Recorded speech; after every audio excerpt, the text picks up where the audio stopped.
하나님은 무언가 행하실 때 누구에게도 허락을 필요로 하지 않으십니다. 왜냐하면 하나님 자체가 완전하시고 전능하시기 때문에 그래요. 그래서 하나님은 실수도 없으시고 실패도 없으십니다. 하나님은 하나님의 뜻대로 천지를 창조하셨고 지금도 주권자로 세상을 통치하고 하나님의 뜻대로 통치하고 계시고 하나님의 선하신 방향으로 이끌어가고 계시는 분이 하나님입니다. 이게 하나님의 주권과 섭리예요. 이런 하나님의 주권과 섭리에 대해서 우리가 할 수 있는 것은 결정이 아니라 반응입니다. 우리는 어떤 결정도 내릴 수가 없어요. 결정은 하나님이 하시는 거고 반응은 우리가 하는 겁니다. 하나님이 우리를 구원하시기 위해서 예수님을 구원자로 인간의 몸을 입고 이 땅에 보내실 때에 우리에게 의논하거나 상의하지 않았습니다. 누구 위한 구원이죠? 우리를 위한 구원인데도 불구하고 우리에게 상의하거나 의논하지 않으셨습니다. 하나님은 예수님을 구원자로 보내시기로 결정하시고 보내셨고 우리에게는 뭘 주어졌냐면 선택을 주어주신 거예요. 선택이 주어진 거예요. 자, 요한복음 1장 1절에 12절 한번 볼까요? 같이 읽겠습니다. 시작. 그가 세상에 계셨으며 세상은 그로 말미암아 지은 바 되었으되 세상이 그를 알지 못하였고 자기 땅에 오매 자기 백성이 영접하지 아니하였으나 영접하는 자 곧 그 이름을 믿는 자들에게는 하나님의 자녀가 되는 권세를 주셨으니 죄로 인해서 타락하고 사탄과 한편 먹고 하나님을 반역한 사람들에게 임할 보응은 심판과 죽음이에요.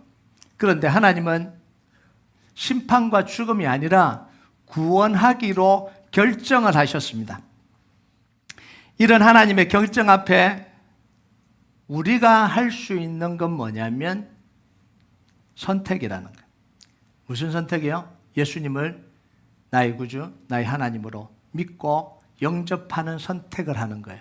그 선택한 사람에게 뭐예요? 하나님은 자녀의 권세를 부여하신다라는 거예요. 그래서 하나님은 결정하시는 거고 우리는 반응하고 선택하는 겁니다. 이게 하나님과 우리 사이에서 일어나는 이 교제와 역할이에요. 자, 예수님이 십자가 길을 가실 때도 제자들과 상의를 해요, 안 해요? 상의하지 않으십니다. 예수님은 이미 결정하셨고 제자들에게 뭘 요구하신 거예요? 선택을 요구하시는 거예요. 따르든지 안 따르든지 선택을 요구하시는 거예요. 자, 그런데 예수님이 선택을 요구하시기 전에 뭘 하시냐면 항상 보여주십니다. 선택의 결과가 뭔지를 보여주시는 거예요. 왜 따라야 되는지를 보여주시는 걸 먼저 하세요. 자, 마가복음 3장 13절 14절 한번 볼까요? 같이 읽겠습니다. 시작.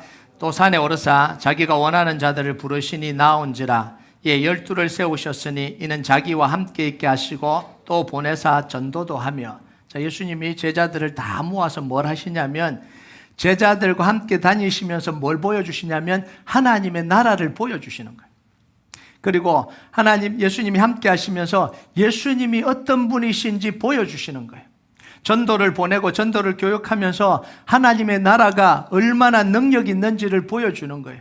예수님의 이름의 권세가 얼마나 대단한지를 보여주시는 거예요. 이걸 다 보여주셨잖아요. 2년 좀 넘도록. 그래서 뭐 한 거예요? 예수님이 가려고 하는 그 십자가 길에 동참할 수 있는 준비를 시켜주신 거예요. 자, 2년이 좀 지난 뒤에 이제 3년째 이제 사역을 감당하고 계시거든요. 예수님은 십자가를 향한 행보를 본격화하셨습니다. 지금까지는 보여주셨고 이제는 십자가로 가는 길을 본격적으로 시작하셨다는 거예요. 그 첫 번째가 뭐냐면 자기가 누군지를 명확하게 보여주셨습니다. 하나님의 아들 그리스도라는 사실을 명확하게 보여주셨습니다. 어디서 보여주셨죠? 가이사랴 빌립보에서. 사람들이 나를 누구로 하느냐? 너희는 나를 누구로 하느냐? 주는 그리스도시요 살아계신 하나님의 아들이라는 걸 정확하게 보여줍니다. 그리고 자신이 걸어가야 될 길은 다른 길이 아니라 십자가에 죽기 위해서 걸어가야 될 사명의 길이라는 걸 보여주셨죠. 자, 마가복음 8장 31절입니다. 같이 읽겠습니다. 시작. 인자가 많은 고난을 받고 장로들과 대제사장들과 서기관들에게 버림받아 죽임을 당하고 사흘 만에 살아나야 할 것을 비로소 그들에게 가르치시되. 자, 첫 번째 행보를 시작하시면서 자신을 하나님의 아들이다, 그리스도다, 라고 이야기를 하면서 제자들에게 뭘 했냐면 내가 걸어가야 될 길은 세상의 왕이 되는 길이 아니고 십자가에서 죽는 어린 양의 길이다라는 걸 정확하게 보여주신 거죠. 자, 이 과정에서 문제가 생겼습니다. 제자들과 2년을 함께 나누고 또 같이 먹고 같이 마음을 모으고 사역을 같이 했잖아요. 자, 그런데 이 이야기를 하니까 제자들이 다 들고 일어났어요. 다 반대를 했습니다. 예수님 안 된다라는 거예요. 특히 수제자인 베드로는 예수님을 붙들고 절대로 죽는 길로 가면 안 된다고 꾸짖고 항변을 합니다. 근데 예수님은 또 그 베드로를 어떻게 해요? 붙잡고 사탄아 내 뒤로 물러가라고 호통을 칩니다. 자, 어떻게 된 거죠? 관계가 어떻게 된 거예요? 깨진 거잖아요. 자, 안 됩니다. 그러니까 사탄아 물러가라. 그리고 지금 관계가 지금 심각해진 거예요. 예수님의 계획은 시작부터 삐걱거리기 시작한 거예요. 가장 측근에 의해서 제지를 당했습니다. 여러분, 이게 세상의 일이라면 진행이 되겠어요? 안 되겠어요? 12명 모아서 같이 하자고 일하자고 다 했는데 하니까 다 들고 일어나서 막 싸우고 지금 난리가 난 거예요. 된다 안 된다 내 뒤로 물러가라 네가 뭔데 그러냐 뭐 이러고 지금 있는 거잖아요. 그런데 예수님은 십자가의 계획을 멈추거나 수정하지 않았습니다. 이게 뭐냐면 제자들이 예수님이 가시는 길에 영향을 줄 수 없다라는 거예요. 예수님은 선택하시고 제자들에게 주어진 건 뭐예요? 예수님은 결정하시고 제자들에게 주어진 건 뭐예요? 반응이에요. 따라가든지 안 따라가든지. 그래서 예수님은 이런 제자들을 향해서 자신이 걸어가야 될 길이 어떤 길인지를 보여주는 거예요. 자, 1절을 한번 볼까요? 1절. 같이 읽겠습니다. 시작. 또 그들에게 이르시되 내가 진실로 너에게 이르노니 여기 서 있는 사람 중에는 죽기 전에 하나님의 나라가 권능으로 임하는 것을 볼 자들도 있느니라 하시니라. 자, 이게 뭐냐면 예수님이 가시는 길이 제자들이 생각하는 것처럼 힘없어서 죽는 게 아니라는 거예요. 실패해서 죽는 게 아니라는 거예요. 예수님이 가시는 길은 단지 죽음으로만 끝나는 길이 아니라는 거죠. 뭐예요? 승리의 길이고 영광의 길로 간다라는 걸 보여주시는 겁니다. 예수님의 죽음은 우리 죄를 용서하기 위한 길이고요. 예수님의 십자가 길은 부활을 통해서 죄와 사망과 사단의 권세를 깨트리는 이 영광의 길인 거예요.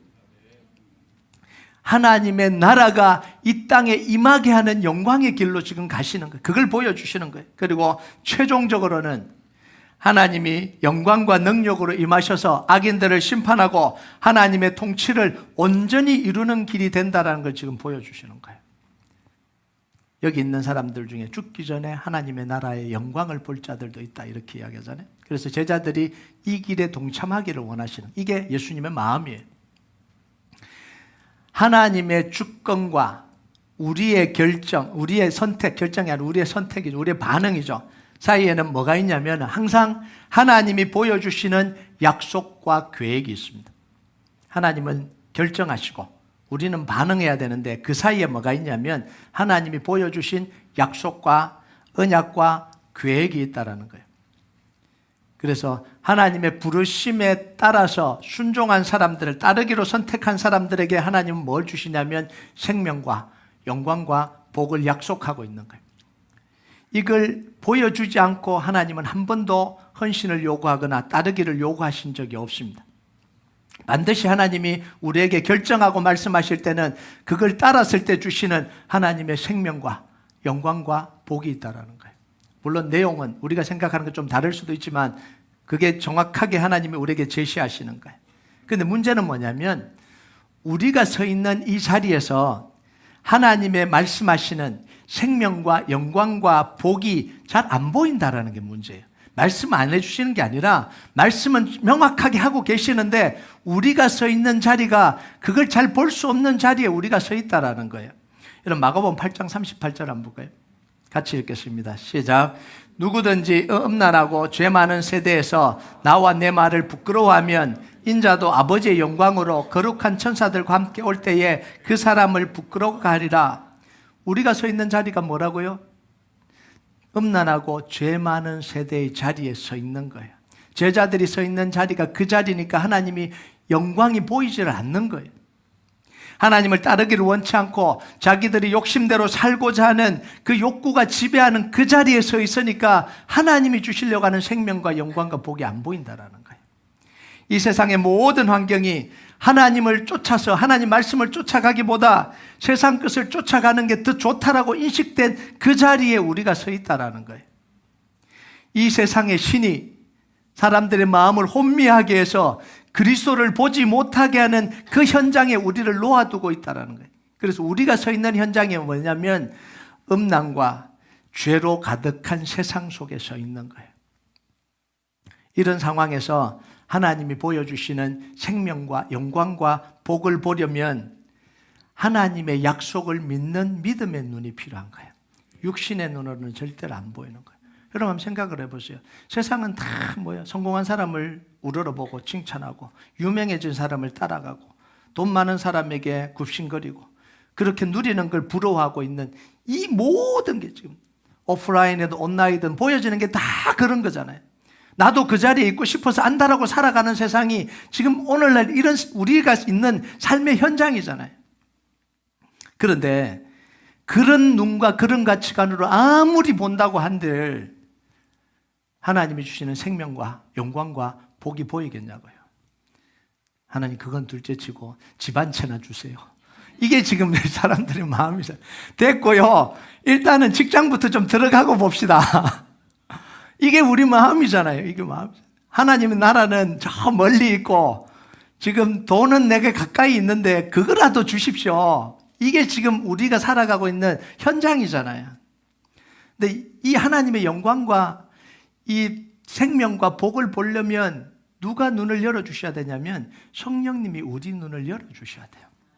그래서 기도해야 된다는 거예요. 그래서 교회의 가장 중요한 베이스는 뭐냐면 기도하는 거예요. 하나님의 약속의 말씀을 붙들고 기도하는 겁니다. 사회 사업을 하고 좋은 일을 하고 대단한 일을 하고 뭐 이런 게 베이스가 아니에요. 가장 중요하게 놓여져야 될 베이스는 뭐냐면 하나님의 약속의 말씀을 붙들고 성령을 의지해서 기도하는 게 교회의 가장 중요한 파운데이션이 돼야 됩니다.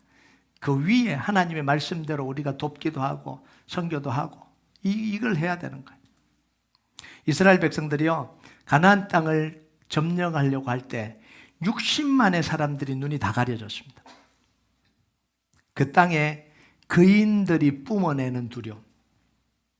정탐을 갔는데 그 거인들이 뿜어내는 그 두려움, 그들이 지은 성곽과 무기와 그들이 만들어낸 문명이 뿜어내는 그 두려움, 그 땅에 있는 이 과일들과 그 크기에 압도되는 그 두려움, 이 두려움에 눈이 가려져서 생명과 영광과 복을 보지 못하잖아요.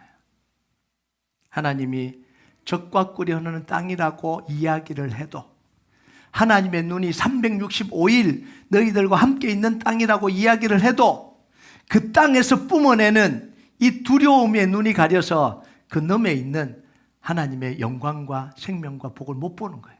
그래서 포기한 거잖아요. 그런데 거인들이 만들어내는 이 두려움을 뚫고 하나님의 약속의 말씀대로 하나님이 보여주시는 그 영광을 본 사람들이 있어요. 그게 누구예요? 그게 여호수아와 갈렙이잖아요. 우리 한번 볼까요? 민수기 14장 8절 9절 같이 읽겠습니다. 시작. 여호와께서 우리를 기뻐하시면 우리를 그 땅으로 인도하여 들이시고 그 땅을 우리에게 주시리라. 이는 과연 적과 꿀이 흐르는 땅이니라. 다만 여호와를 거역하지 말라. 또 그 땅 백성을 두려워하지 말라. 그들은 우리의 먹이라. 그들의 보호자는 그들에게서 떠났고 여호와는 우리와 함께 하시니라. 그들을 두려워하지 말라 하나. 여호수아는 갈렙은 거인들이 뿜어내는 두려움을 뚫고 하나님의 약속과 일하심을 받습니다. 그러면서 뭐라고 고백해요? 그들의 보호자는 그들에게서 떠났고 여호와는 우리와 함께 하시니라. 그들을 두려워하지 말라. 여러분 이게 중요한 표현이에요. 거인들이 있는 게 맞아요. 두려운 게 맞아요. 그런데 본 게 뭐냐면 그들의 보호자가 떠났다라는 걸 본 거예요. 두렵고 우리에게 무섭게 하고 우리를 무너뜨리려고 하는 이 거인들이 존재하고 성곽이 대단한 건 사실인데 그들의 보호자는 이미 그들을 떠났다라는 거예요. 여호와는 우리와 함께 계신다. 그들을 두려워하지 말라. 여러분, 얼마나 대단한 굉장한 표현이잖아요. 여러분, 이 믿음의 고백이 문제를 무너뜨리는 거예요. 이 믿음의 고백이 이 두려움을 이기는 거예요. 여러분, 우리가 우리 문제를 어떻게 이기냐면 문제가 사라져서 이기는 게 아니에요. 그 문제를 보면서 이 고백을 하는 거예요. 믿음의 고백이 상황을 뒤집는 거예요. 믿음의 고백이 두려움을 뒤집는 거예요. 믿음의 고백이 그 문제를 뒤집어내는 거예요. 문제가 있다는 게 사실이고, 우리 가정에 문제가 있는 게 사실이고요. 내가 고통 중에 있는 게 사실이고요. 그런데 그들의 보호자는 그들에게서 떠났고 여호와는 나와 함께 계신다는 거예요. 그 약속하신 하나님이 반드시 이루실 거라는 거예요. 이 고백은 오늘날의 고백하면 예수가 그리스도 된다는 고백이잖아요. 사도 바울은 이걸 뭐라고 고백했어요? 내게 능력 주시는 자 안에서 내가 모든 것을 할 수 있다는 거예요. 옥에 갇히고 매맞고 굶주리고 그 속에서도 뒤집는 고백을 하는 거예요. 상황을 뒤집는 고백을 하잖아요. 그 앞에 수많은 문제들이 다 무너졌습니다. 이 두 사람의 믿음의 고백 앞에 거인들이 다 무너진 거잖아요. 40년 뒤에. 지금 예수님은요, 자기에게 주어진 사명의 시간표를 따라 걸어갑니다. 제자들이 따라오든 안 따라오든 방해를 하든 안 따라오든 갑니다.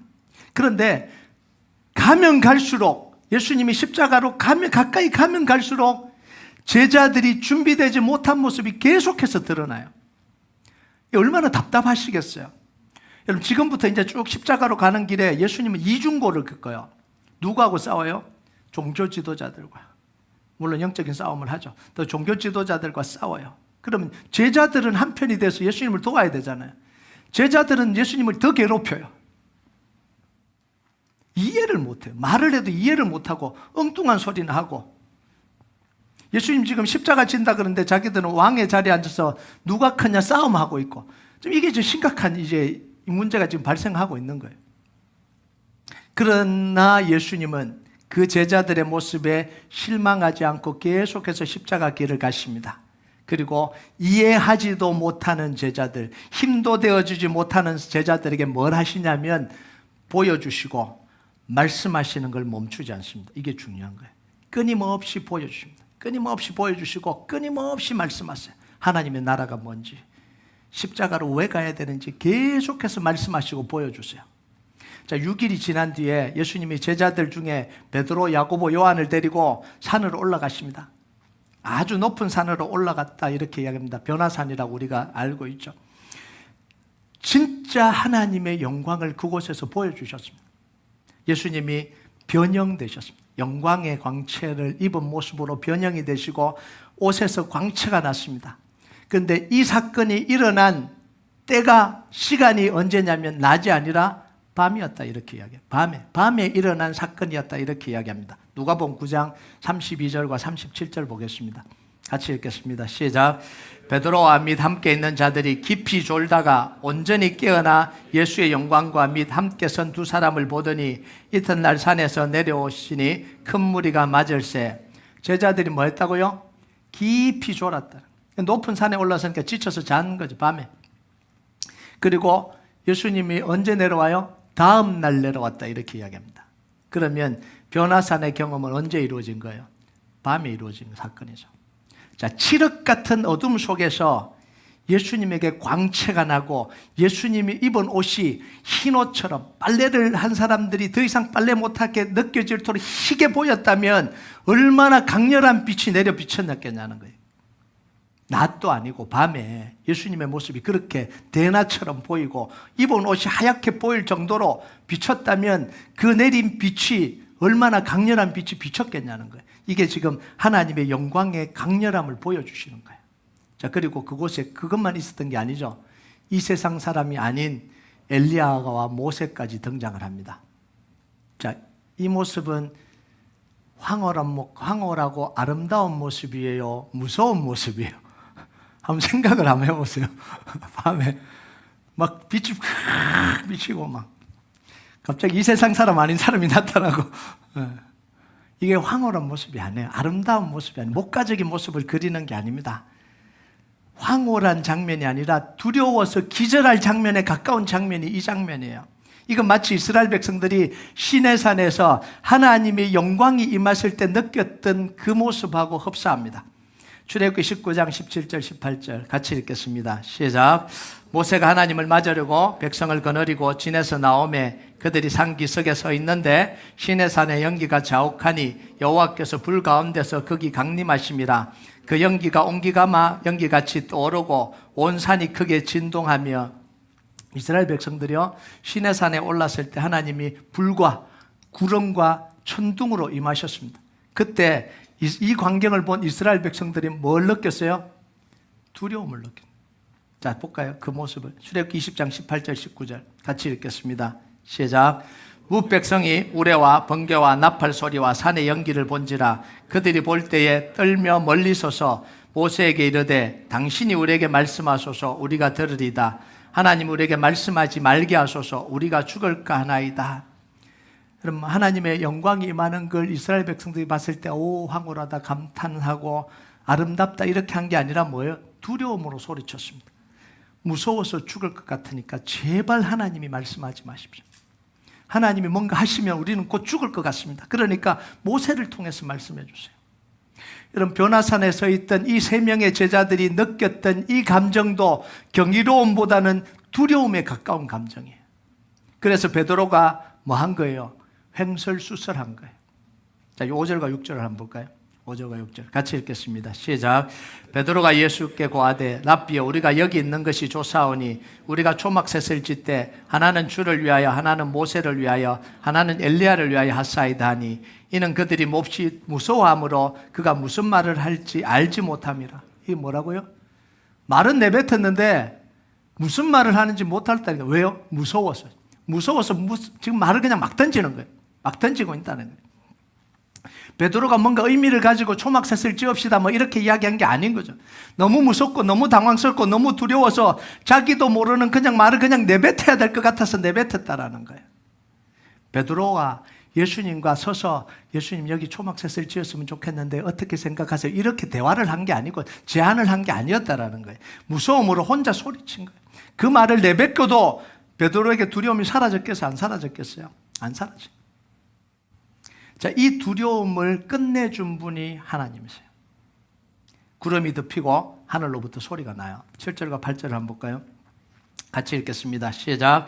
마침 구름이 와서 그들을 덮으며 구름 속에서 소리가 나되 이는 내 사랑하는 아들이니 너희는 그의 말을 들으라 하는지라. 문득 둘러보니 아무도 보이지 아니하고 오직 예수와 자기들 뿐이더라. 자, 두려움이 언제 절정에 달하냐면 구름이 덮일 때 절정에 달합니다. 그죠? 구름이 갑자기 확 몰려오니까 두려운데 더 두려운 것, 절정에 달아요. 그때 하나님 뭐예요? 모든 두려움 속에서 이 제자들의 생각과 마음을 누구에게 집중시켜요? 예수님께 집중시킵니다. 예수님의 말을 들으라. 이는 내 사랑하는 아들이 너희는 그의 말을 들을지어다. 모든 포커스를 다 예수님께 맞춰줘요. 여러분 우리가 살 길은 오직 예수 그리스도를 바라보는 것밖에는 없어요. 두려움을 이기는 길은 오직 예수를 바라보는 것밖에 없습니다. 세상을 바라보면 두렵고요. 환경을 바라보면 낙심이 되고요. 예수님을 바라보면 소망이 생기잖아요. 그러면 베드로가 풍랑이 일 때 예수님을 바라보다가 풍랑을 바라보면서 빠져들잖아요. 우리의 모든 결론이 뭐여야 되냐면 예수 그리스도여야 된다는 거예요. 모든 사건과 문제와 환경과 어려움의 결론이 뭐냐면 두려움으로 가는 게 아니라 두려웠기 때문에 뭐 해야 되는 거예요? 예수님의 이름을 부르고 기도해야 되는 거예요. 낙심이 될 때 낙심하고 끝나버리면 뭐예요? 인생이 망하는 거예요. 낙심이 찾아올 때 뭘로 가야 되는 거예요? 예수가 그리스도됨을 고백하고 기도하는 자리로 가야 되는 거예요. 결국은 어디서 문제가 해결되냐면 예수 그리스도 안에서 문제가 해결되는 거예요. 자, 여기서 한 가지 의문이 있어요. 자, 이 변화산에 엄청난 이 변화산에 누가 나타나요? 엘리야와 모세가 등장을 합니다. 왜 엘리야와 모세가 등장을 하냐는 거예요. 구약에 그렇게 수많은 인물들이 있는데 아브라함도 있고 믿음의 조상 아브라함도 있고 좋아하는 다윗도 있고 있는데 왜 이들은 다 안 오고 엘리야와 모세가 왔냐라는 거예요. 이걸 알려면 예수님이 이 두 사람과 나눈 대화의 내용이 뭔지를 보면 알 수 있어요. 누가복음 9장 31절 한번 볼까요? 마가복음에는 기록이 안 돼 있는데 누가복음에 기록이 되어 있어요. 같이 읽겠습니다. 시작. 영광 중에 나타나서 장차 예수께서 예루살렘에서 별세하실 것을 말씀하실세. 예수님 십자가에 대해서 서로 이야기를 했다는 거예요. 계획을 세웠다는 이야기죠. 자, 근데 별세라고 표현된 이 죽음의 원어는 뭐라고 표현되냐면 엑스더스예요. 출애굽, 엑스더스에 대해서 말씀하셨다. 이렇게 얘기합니다. 여러분, 출애굽 때 6월절 어린 양을 죽음을 통해서 뭐가 일어난 거예요? 바로의 머리가 박살난 거잖아요. 그리고 이스라엘 백성은 눌려있던 죄와 이 바로에게 이 눌려있던 이스라엘 백성들이 탈출해서 자유함을 얻은 거예요. 이 구원의 역사가 일어난 거잖아요. 예수님의 십자가의 죽음이 뭐하고 연관됐다는 이야기입니까? 출애굽하고 연관됐다라는 이야기예요. 예수님의 죽으심과 부활을 통해서 사단의 머리가 박살이 나고 죄와 죽음에 묶여있던 종노릇하던 하나님의 백성들이 탈출하는 출애굽이 뭐예요? 예수님의 십자가 사건이라는 거예요. 그래서 왜 그러면 엘리야와 모세가 등장을 했겠어요? 죽음을 이기고 하늘나라로 간 선지자가 누구예요? 엘리야는. 죽음을 보지 않고 갔다는 건 뭐예요? 죽음을 이긴 거잖아요. 죽음을 이기고 하늘나라로 간 거예요. 모세는 뭐예요? 출애굽의 주인공이 모세예요. 그래서 이 둘이 만나서 뭘 의논한 거예요? 예수님의 십자가 사건 어떻게 진행될지, 어떻게 해야 될지, 어떤 과정을 거쳐가야 될지 다 상의하고. 그 두 사람이 누가 보냈겠어요?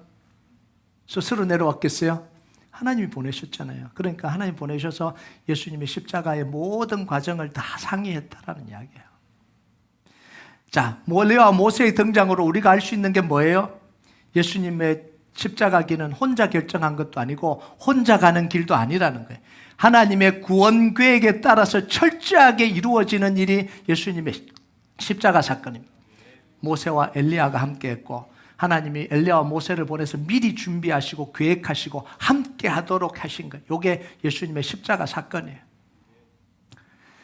자, 그러면 예수님이 엘리야와 모세와 함께 이런 중요한 이야기를 나누는데 베드로, 야고보, 요한 필요해요? 안 필요해요? 한번 생각을 해보세요. 이렇게 중요한 자리에 베드로, 야고보, 요한이 필요하냐고요? 안 필요하잖아요. 누가복음에 보면 예수님이 변화산으로 올라간 이유를 뭐라고 설명하냐면 십자가를 지시기 전에 기도하기 위해서 올라갔다 이렇게 합니다. 십자가를 준비하기 위한 기도를 하기 위해서 올라가셨다 이런 이야기입니다. 자, 그런데 그때 3명의 제자들은 뭐 했다고요? 깊이 졸았다. 이 중요한 때에 깊이 졸았다. 그럼 이게 전적이 있는 인간들이에요. 어디서 또 졸아요? 겟세마네 동산에 가서 또 졸잖아요.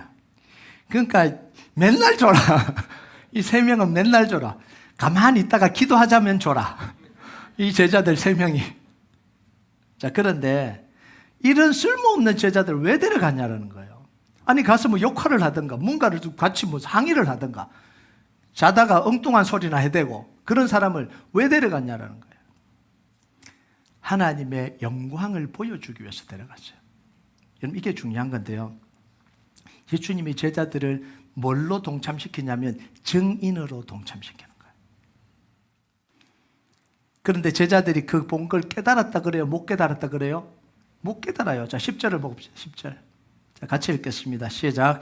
그들이 이 말씀을 마음에 두며 서로 문의하되 죽은 자 가운데서 살아나는 것이 무엇일까 하고.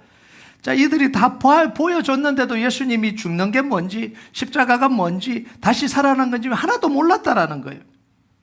그러면 베드로와 야고보, 요한 거기 있을 이유 없잖아요.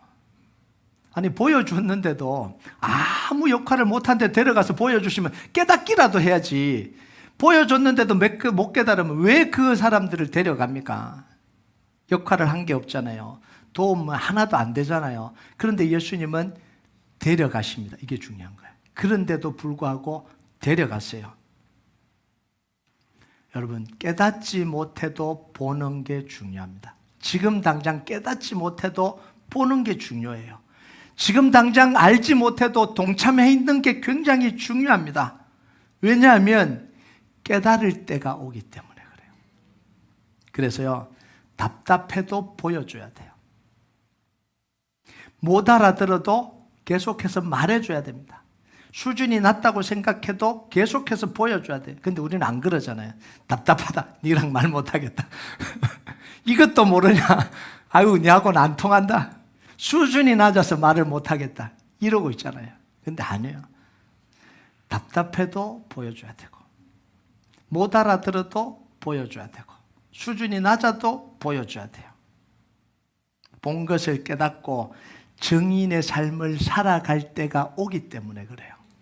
여러분, 사도행전 4장 19절에서 20절 한번 볼까요? 같이 읽겠습니다. 시작.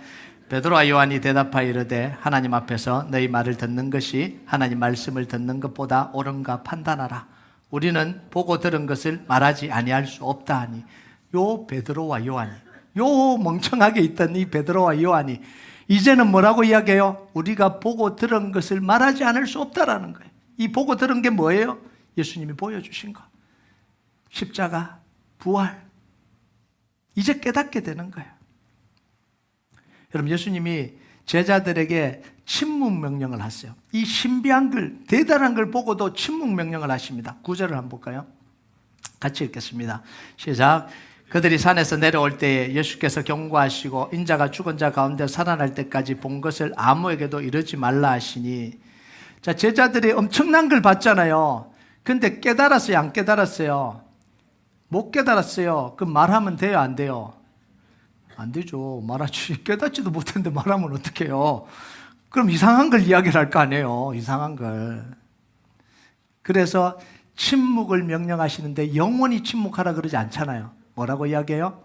내가 죽은 자 가운데서 다시 살아난 걸 볼 때까지만 침묵하라는, 그때까지는 침묵하라는 거예요.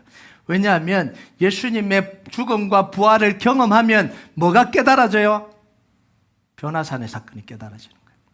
전혀 깨닫지 않았던 게 예수님의 십자가 부활을 보고 나니까 이게 뭔지가 깨달아지는 거예요. 예수님을 알고 나니까, 복음을 알고 나니까 이게 뭔지가 깨달아지고, 깨달아질 뿐만 아니라 이 경험이 복음을 더 확신 있게, 예수님의 부활을 더 확신 있게 믿도록 만드는 거잖아요. 그러니까 말하지 말라는 거예요. 깨달을 때까지. 근데 깨닫지, 부활을 이전에 제자들이 말했다고 생각해 보세요. 무슨 이야기만 하겠어요? 황홀한데, 너무 황홀한데. 뭐가 황홀해? 몰라, 그냥 황홀해.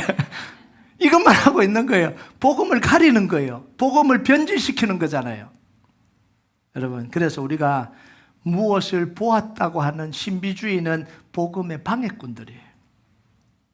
봤어, 뜨거웠어, 뭔가 있는데 뭔데? 몰라. 그게 뭐예요? 그게 손을 얹어드렸는데 갑자기 막 등골이 오싹하게 뜨거워져서 그건 뭐냐고요. 물론 은혜죠. 은혜인데. 그래서요, 신비주의는 삶을 파괴시킵니다. 신비한 걸 보면 볼수록 삶이 무너져요. 이게 참 신기한 거죠. 대단한 걸 보는데 삶이 살아나야 되는데 대단한 걸 보면 삶이 무너져요. 그래서 제가 유튜브에 자꾸 그 간증 보지 말라 그러잖아요. 그걸 자꾸 보고 있으면요, 삶이 사라지는 게 아니라 삶이 무너져요. 그래서 맨날 그것만 보고 있는 거예요. 일 안 하고 보고 있고, 열심히 기도 안 하고 보고 있고, 그것만 보고 있는 거예요. 계속. 신비는요, 삶을 무너뜨리는 게 신비입니다. 신비가 일어나려면 이유가 있어야 돼요. 그리고 그걸 깨달아야 돼요. 그걸 복음 안에서 정확하게 해석이 되고 깨달아지면 그게 하나님 우리에게 보여주시는 은혜가 되지만, 그렇지 않을 때는 우리 삶을 무너뜨리는 거예요. 우리 신앙을 무너뜨리는 거예요. 그래서 믿음은 신비한 건 뜬구름 잡는 이야기 하는 게 아닙니다. 확실한 하나님의 말씀에 근거한 삶을 살아가는 게 이게 믿음이에요. 여러분, 그래서 우리의 삶은 뭐냐면 보고 들은 것을 가지고 증언하고 살아가는 삶입니다. 하나님이 보여주신 것, 하나님이 말씀해 주신 것, 하나님이 약속해 주신 것, 하나님이 응답해 주신 것 너무 정확하잖아요. 내가 보고 듣고 깨달은 것, 이걸 가지고 말하고 이걸 가지고 살아가는 것, 이게 믿음이에요. 자, 히브리서 12장 1절 한번 볼까요? 같이 읽겠습니다. 시작. 이러므로 우리에게 구름같이 둘러싼 허다한 정인이 있으니 모든 무거운 것과 얽매기 쉬운 죄를 벗어버리고 인내로서 우리 앞에 당한 경주를 경주하며. 우리 앞에 이렇게 그렇게 믿음으로 살았던 사람들이 수없는 증인들이 있습니다. 다윗이 살았던 그 삶의 모습을 보고, 고백했던 그 고백을 보고 우리가 지금 믿음의 고백을 하고 우리 문제를 이겨가잖아요. 요셉이 살았던 삶을 보고, 다윗이 살았던 삶을 보고, 그 고백과 그 증인으로 살았던 삶을 보면서 우리가 우리의 현재 문제를 믿음으로 고백하고 이겨가잖아요. 이걸 뭐라고 이야기하냐면 증인이라고 이야기해요. 왜냐하면 다윗이나 성경의 인물들은 하나님을 만난 그 확실한 보고 들은 것을 가지고 현재의 문제를 이기고 살아갔기 때문에 그런 거예요. 우리가 또 믿음의 증인입니다. 그들도 믿음의 증인이고 우리도 믿음의 증인입니다. 그래서 우리가 살아야 될 삶이 뭐냐면 증인으로서의 삶을 살아야 되는 거예요. 예수님의 일을 증언하고 보고 듣고 느끼고 내 속에 역사하신 하나님을 전하고 살아가는 삶을 우리에게 맡겨주신 거예요. 그래서 우리에게 뭐냐면 우리는 서로에게 증인이 되어주는 사람이 되어야 됩니다. 어렵지만 말씀을 붙들고 사는 게 맞는 거야. 세상 따라가지 않고 언약을 붙들고 사는 게 맞는 거야 하고 우리가 보면서 서로 보면서 확인시켜주는 사람, 그게 증인입니다. 너는 그렇게 살았지, 난 돈 많이 벌어서 여행 가고 잘 먹고 잘 살아. 그건 증인이 아니에요. 그건 사탄이지. 믿음으로 살지 못하게 만들잖아. 그래서 막 증인, 우리 집은 너네 집보다 크다 막 이런 거 자랑하는 거 이 증인 아니에요. 그건 믿음을 파괴하는 사람들이에요. 서로에게 말씀을 붙들고 언약을 붙들고 기도하며 사는 게 잘 사는 거야, 바르게 사는 거라고 확인시켜주고 확신을 주고 그렇게 살도록 하는 사람들이 증인들입니다. 그래서 저는 목회자들 수없이 많은데 성공한 사람들 잘 안 만나요. 자랑하잖아요. 아는 분들도 있고. 저는 누굴 보냐면 이 미국 교회 52개 중에 뭐 큰 교회, 대단한 교회 뭐 많아요. 근데 그분들 제가 안 찾아가요. 일부러 찾아오면 만나는데. 제가 이런 사람입니다. 찾아오면 만나주는데 제가 가서 유명한 사람 찾아오면 만나잖아요. 그런데 그 시골 지역, 꼭 시골 지역이 아니지만 자기가 맡은 지역에서 열심히 목회하는 분들이 계세요. 그분들을 만나보고 싶어요. 왜냐하면 증인들이거든요. 그렇게 살아내는, 성공하려고 줄 서지 않고 자기가 맡은 그 자리에서 열심히 살아내는 그분들이 보면서 아, 그렇게 사는 게 맞는구나. 그걸 확인하는 거잖아요. 그게 증인으로 살아가는 겁니다. 그리고 우리는요, 자녀들에게 증인이 되어줘야 돼요. 아, 아버지가 살았던 삶, 엄마가 살았던 삶이 맞구나. 그렇게 살아갔던 게 맞구나. 확인을 시켜줘야 돼요. 그게 우리가 살아가야 될 삶입니다. 여러분, 우리 성도들이요, 정말 말씀과 언약을 붙들고 증인으로 살아가는 그런 삶을 살길 주님의 이름으로 축복합니다. 우리 같이 찬양하도록 하겠습니다. 이 찬양 하나님 앞 좀 올려드립시다. 주님, 제 마음이 너무 둔해서 주님을 볼 수 없습니다. 이 땅에 속하여 이 땅만 보다가 주님 손을 놓쳤습니다. 믿음이 없이는 기쁘시게 못하나니 고된 수고도 다 헛될 뿐이라. 믿음이 없어서 무너진 삶의 모든 자리에 다시 주님을 기다립니다. 우리가 이 고백 하나님 앞에 좀 같이 올려드리겠습니다. 주님, 제 마음이 너무 둔해서, 주님, 제 마음이 너무 둔해서 주님을 볼 수 없습니다. 볼 수 없습니다. 이 땅에 속하여 이 땅만 보다가, 이 땅에 속하여 이 땅만 보다가 주님 손을 놓쳤습니다. 나는 나그네로 왔는데 왜 주저앉게 되었나? 나그네로 왔는데 왜 주저앉게 되었나? 나는 정직인데 언제부터 내 삶의 주인이 되어버렸나? 믿음이 없이는 기쁘시게 못하나니, 믿음이 없이는 기쁘시게 못하나니 고된 수고도 다 헛될 뿐이라.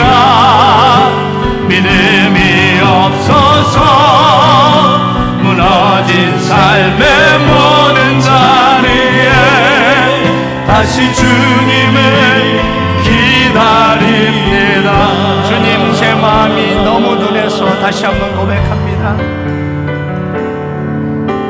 주님, 제 마음이 너무 둔해서 주님을 볼 수 없습니다. 이 땅에 속하여 이 땅만 보다가 이 땅에 속하여 이 땅만 보다가 주님 손을 놓쳤습니다. 나는 나그네로 왔는데 왜 주저앉게 되었나? 나그네로 왔는데 왜 주저앉게 되었나? 나는 정직인데 언제부터 내 삶의 주인이 되어버렸나? 믿음이 없이는 기쁘시게 못하나니, 믿음이 없이는 기쁘시게 못한 고된